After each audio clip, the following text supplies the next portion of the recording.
faith, family, and everything else that matters to you from a godly point of view. Welcome to the Clear Branch Methodist Podcast.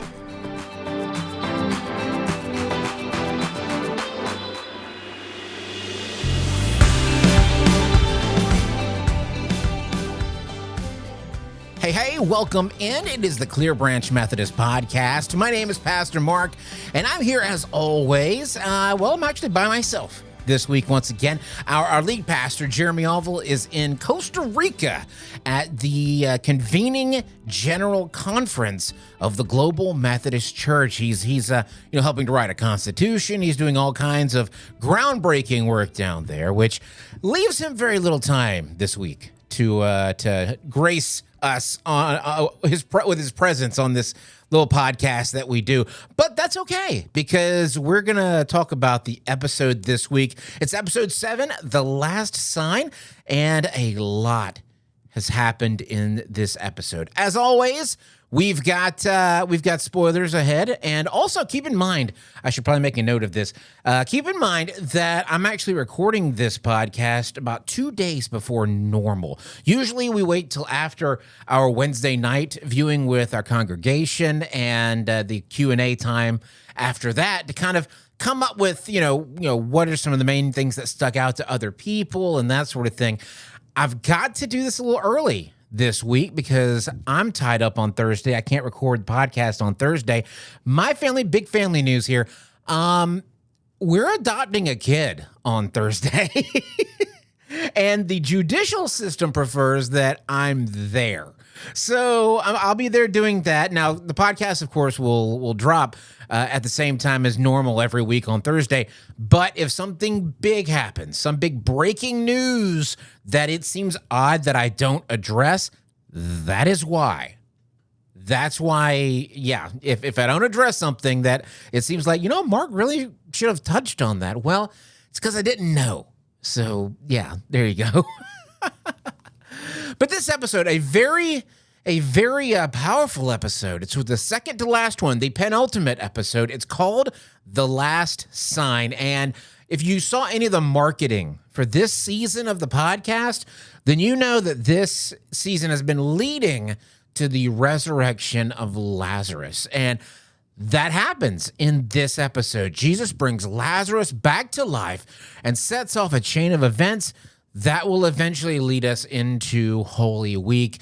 And it's the last sign. Now, one thing that is helpful about not having been through our Q&A session following the episode on Wednesday night is that we're coming fresh off it.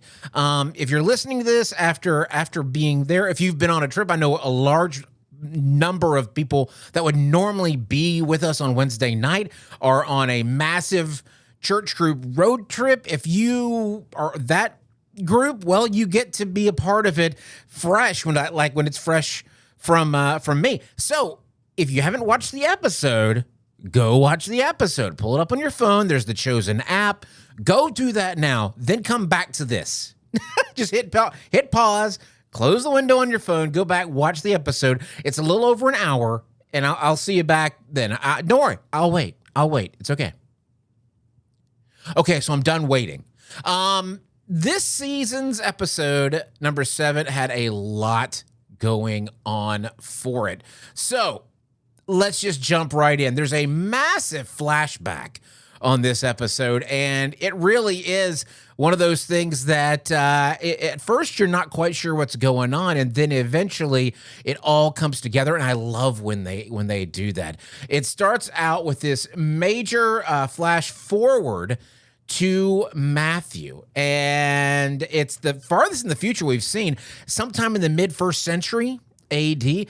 And Matthew's approaching this cave. He's approached by a bodyguard, and who goes there? And he gets a bow and arrow pulled on him, and he shows up, and he ends up being an aged Matthew that is a part of it.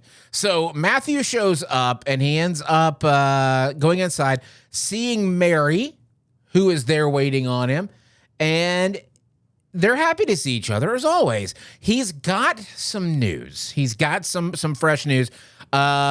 He's finished the manuscript. Yeah, that's a big deal. He has finished his manuscript, and he wants Mary Magdalene to be the first person to read it. And she's excited. She is, she's eager to relive the high points as well as the dark times. And that's kind of an ongoing theme for this episode, is darkness and light. It's addressed 2 or 3 different times. It ends up being a defining thing toward the end about the darkness.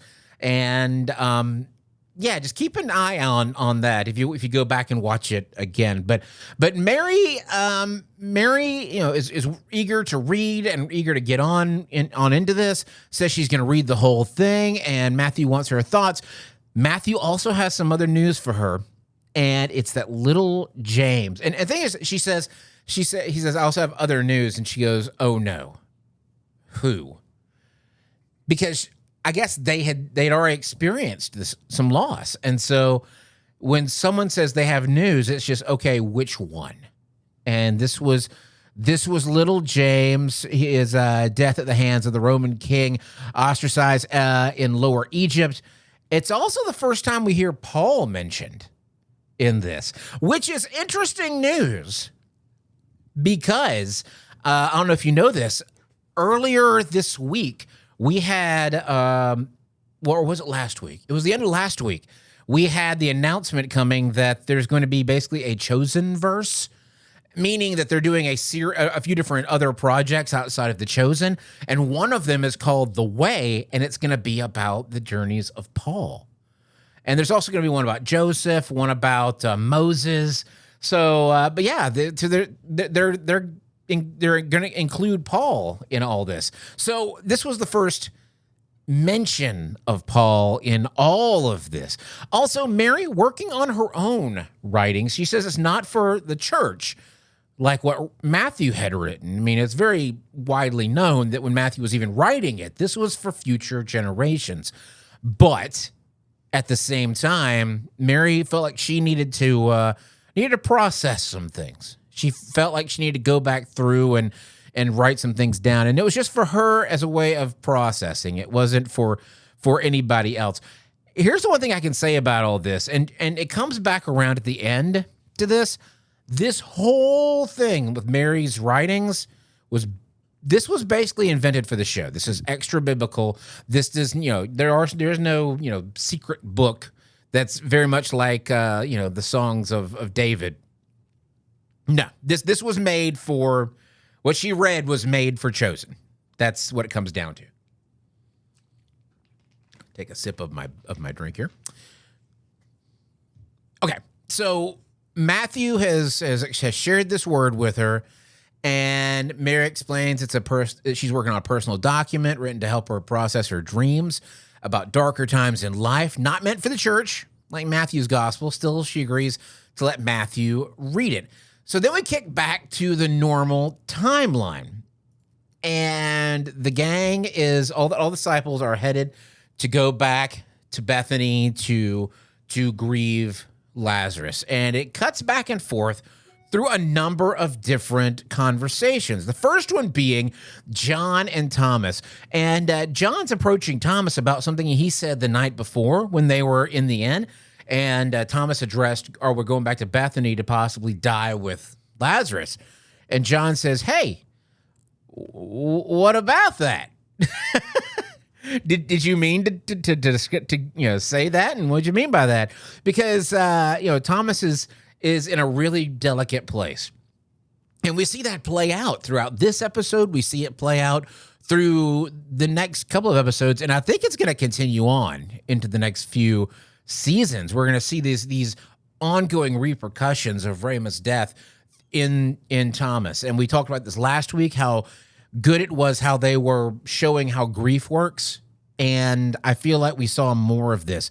So Thomas says it wouldn't be the worst thing if that happened. And John's like, whoa, be careful. Remember what Deuteronomy says. And he quotes Deuteronomy 30, 15 through 20. And I've got that right here. He says, see, I've set before you today life and good, death and evil. If you obey the commandments of the Lord your God, and I command you today by loving the Lord your God, by walking in his ways, and by keeping his commandments and his statutes and his rules, then you shall live and multiply. And the Lord your God will bless you in the land that you are entering to take possessions of it. But if your heart turns away, and you will not hear, but are drawn away to worship other gods and serve them, I declare to you today that you shall surely perish. You shall not live long in the land that you are going over the Jordan to enter and possess. I call heaven and earth to witness against you today, and I have set before you life and death, blessing and curse. Therefore choose life, that you and your offspring may live. Once again, therefore choose life, that you and your offspring shall live, loving the Lord your God, obeying his voice, and holding fast to him. For he is your life and length of days, that you may dwell in the land that the Lord swore to your fathers, to Abraham, to Isaac, and to Jacob, to give them. So, and then Thomas actually comes back and counters by pointing out that death is a natural part of life and only time differentiates the two, which there's just this air coming off of Thomas that really is a whole lot of he's dealing with grief. There's a lot of grief that he's dealing with. So we get done with that, and we cut back later in the line back to Peter and James, and they're worried about Jesus's intentions regarding Lazarus. Because, think about this. Why would they be a little worried about this? Because they have a member of their group who is teetering right now. They also know information that a lot of the group doesn't know, in that Jesus can resurrect. He's done it before. And they've seen it and they know that. And so and Jesus told them, don't tell anybody. So now they're worried because, if he's thinking of doing this again, what's the fallout look involving that? And so then we get back to Judas, and he's having a conversation with Thaddeus, and he's asking, how do you think things are going right now? Judas thinks that things are not going well, and I see his point. It's a very worldly point, but I do see it. He believes that the Messiah and his followers should be winning gloriously.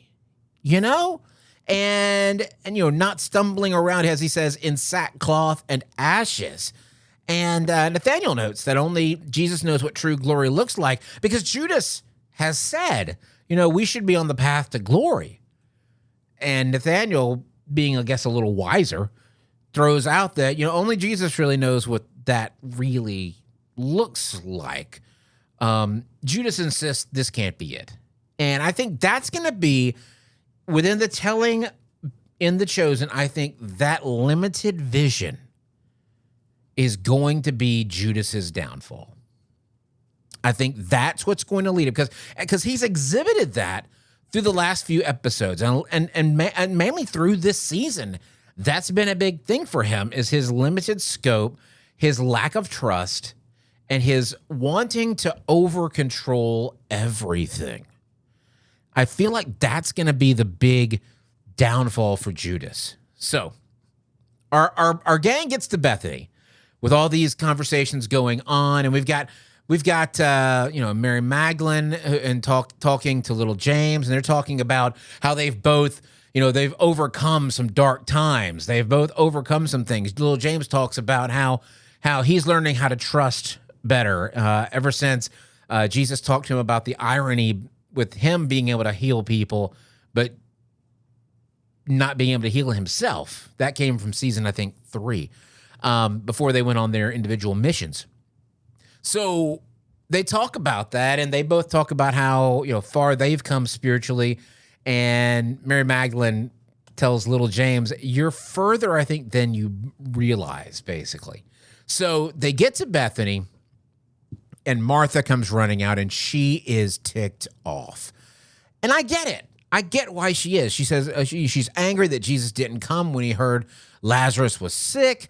And Jesus, tells her, I said, I had things I had to do. I'm sorry, but I didn't come because it has to happen this way. And he talked about resurrection coming. He goes in this big thing about how Lazarus is sleeping, and Jesus talks about the resurrection coming, and all the disciples kind of take turns looking at Thomas, because I think they all feel for him in this point, because I think they all are starting to get the idea of what's about to happen, and they understand. You know when you get bad news and you look at the person that you think's really going to be the one that reacts the worst? This is what's happening there. So they all start looking at Thomas. Martha goes inside to get Mary, and Matthew and Peter approach Jesus. They don't understand what's going on. Most of the disciples are looking confused, and Jesus just kind of exhales in frustration. He's really frustrated over all of this. And so Mary, Jesus' mother Mary, comes out, and Jesus, talks to Mary of Bethany, and she is just in deep grief. She's crying on the ground. She's going through all the different emotions of loss. And Jesus sees his mom, and he is just overwhelmed by the emotion of the moment. Not only Mary of Bethany's grief, but also the grief of his mother. There's an eye exchange where Jesus and Mary absolutely know what's coming. Mary recognizes the consequences and the fallout of what's about to happen. And Jesus breaks down and weeps, and he's comforted by his mom, while the disciples, the crowd, look on, and they're still confused. So they head off to the tomb. I believe it's Martha who warns that there'll be a smell. He's been in there for 4 days. And because, in these situations, there is an odor of a body that's been, these weren't bodies that were really, taken care of in the modern sense. So, they did what they could. So Jesus gets there.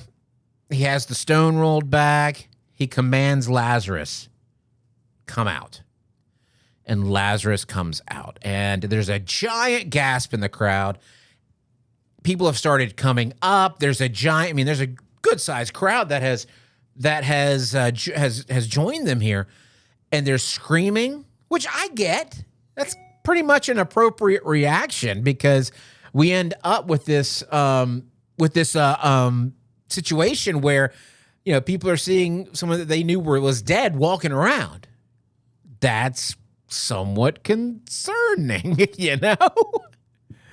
And so I get that reaction.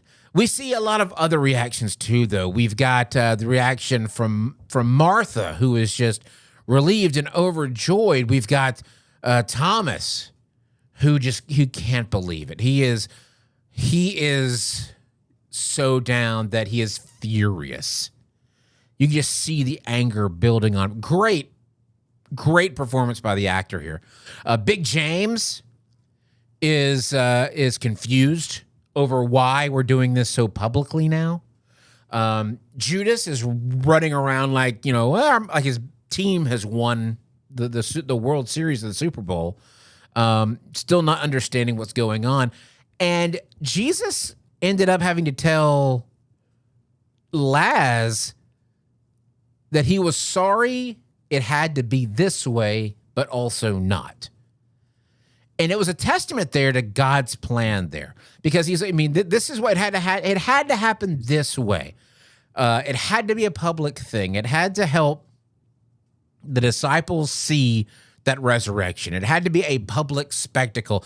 And he makes a comment about how it's not always the who, but the when.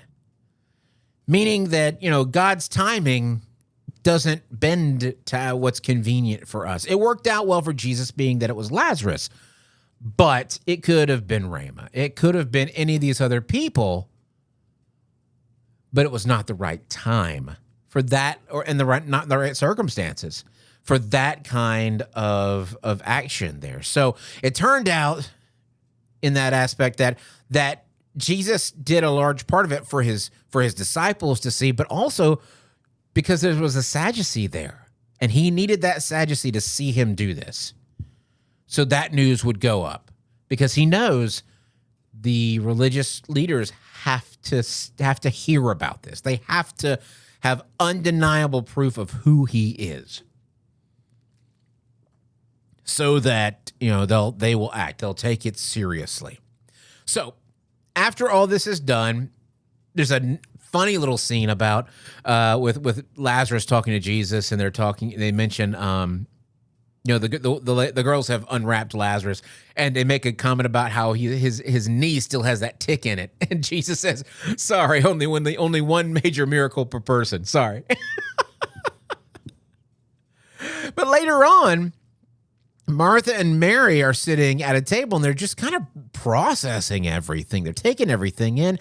Mary doesn't know what to say other than to notice that Martha isn't worrying about anything, and she's not cleaning like she normally would be. Remember last episode, we saw that. We saw that Martha was running around cleaning. We had that whole big exchange that is about where the lesson is taught about taking in the things that really matter and not being distracted by the details. And they wonder what you can give someone who raises the dead. They're worried about, okay, what can we give him, a gift or something? There's nothing he needs. But Mary realizes that that's the point. Simply giving out extravagant gratitude. Wow, that's good stuff. So why did Jesus say this was the last sign this side of resurrection?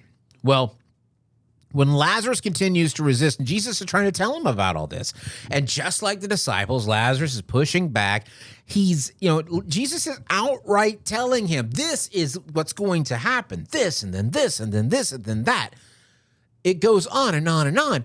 And he's telling Lazarus all this, and Lazarus is not taking him seriously. So Jesus points him to the prophecy from Isaiah of the suffering servant. That's Isaiah 52 and 53. And it goes like this. It says, "Awake, awake, put on your strength, O Zion, put on your beautiful garments, O Jerusalem, the holy city. For there shall no more come into you the uncircumcised and the unclean. Shake yourself from the dust and arise. Be seated, O Jerusalem.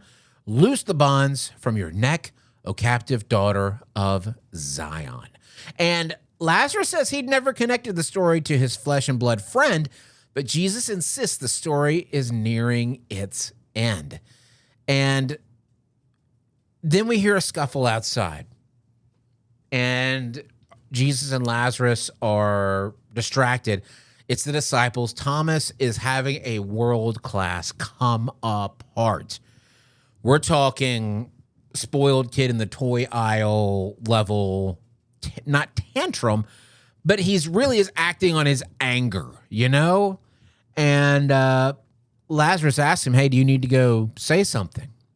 And in probably some of the most blatant foreshadowing, Jesus says everything will be explained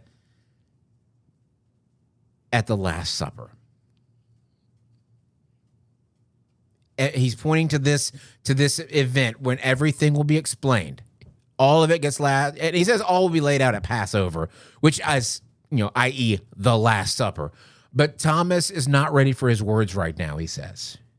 You ever been around somebody who's just, you want to try to reason with them? You want to try to comfort them, but they're not ready for it yet? They've got to work through some other things. That's where Thomas was. He knows that whatever he said to Thomas would do more damage than it would be helpful. And so he lets Thomas be. He says he needs to lean on his friends this evening, and he did. Granted, Judas may have overstepped a little bit in this interaction, but overall, everybody kind of took care of him. So they started asking some questions in this whole big group conversation. And one of them was, why didn't Jesus heal Lazarus from afar? Well, it's and I think it was Big James who throws out that it's because we had to see it. Remember, he said, be grateful that I was not there, because you'll have a firmer foundation for your faith. And as we go on from there, we see some more foreshadowing as we go into this next step here. This final episode that we're coming up on is a powerful one. And it feels like a final season finale. It does, this episode goes back to the future, Great Scott. It does go back to that meeting between Matthew and Mary Magdalene, who are in the cave, and Mary is, reading lines from some of the things that she's written. And once again, for the show, not scripture. It's not scripture at all, but she's reading some things for the show. And overall, I thought this episode was a really great one. There were some great moments of friendship, and all of them felt like they were earned. They were appropriate for the flow. The Thomas and John moments jumped out because they're supposed to be close. And we've seen some of that, but this really did illustrate that just beautifully. And the Mary Martha confrontations with Jesus were played very well. All of the Thomas stuff, that actor, I think his name is Joey Vahidi. Excellent job there of conveying all these emotions that he's feeling right now. And as he's going through this grieving process, Judas's response to Thomas at the end, while horrible, it shows you exactly where Judas is going. And I think this is really setting up a really interesting, mode for going into Holy Week. They announced that this coming season 6, is going to be mostly Holy Week. Season 7 and 8 will be Crucifixion and Resurrection. So this next season is going to be brutal. But we get this last episode of the season coming up next week. Such a good one. If you have any questions, feel free to email me, Mark. It's Pastor Mark. It's mharvard, MHARVARD @clearbranch.org, mharvard @clearbranch.org. Also, we're watching these episodes every week, every Wednesday night at 6:30. Right here at Clear Branch. If you want to come by and watch them with us, you don't have to be a member. You don't have to even attend here regularly. Come on by, be part of our community for this. We have this week and next week for the finale. And it's a good time. I look forward to them. We watch an episode, we experience it together, then we get to talk afterwards, have a little discussion time, talking about what was scriptural, what's extra biblical, and then just kind of pointing out the different themes that have been put into all of these episodes. They do a really great job, but we want to make sure you know what's dramatic and what is actually from the scriptures. So we go through and we basically sort all that out. Also next week, Jeremy will be back to help us break down the season finale of The Chosen. So in the meantime, share all this with friends and, like, comment, all that on your different podcast platforms. And I will see you next week. Have a great one.